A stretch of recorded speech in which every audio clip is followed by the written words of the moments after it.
Programang ito ay rated SPG. Striktong patnubay at gabay ng magulang ang kailangan. Maaaring may masiselang tema, lengguwahe, karahasan, sexual, horror o droga na Hindi nga nagustuhan ni Doc Tanyag ang narinig niya dito kay Moira nang ipautos nga ni Moira na lagyan ng basura ang kotse nito ni Giselle. Dahil nga galit siya at gusto niyang humingi ng patawad itong si Moira kay Giselle sa nangyari. Kaya naman walang magagawa itong si Moira at sundin nga ang utos sa kanya nito ni Doc Tanyag.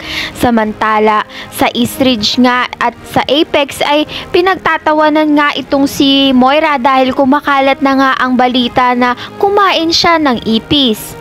Narinig na nga nito ni Zoe at hindi siya makapaniwala na ginawa ni Giselle yun kay Moira.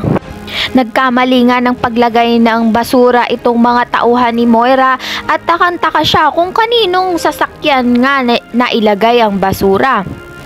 At nalaman nga niya na kay Doc Lindo na ilagay ang basura ng kanyang mga tauhan. Kaya naman itong si Doc Lindo na hindi papayag at sumugod nga dito sa Apex at hinarap itong si Zoe. Galit na galit nga siya at nagmagharap nga sila ni Zoe ay sinabi nito ni Doc Lindo na huwag nga raw siyang subukan at ang dami niyang alam katulad ng hindi nga siya tunay na anak ni Doc Tanyag at siya nga isampid nga lang at ang tunay niya ngang ama itong si Carlos Benitez.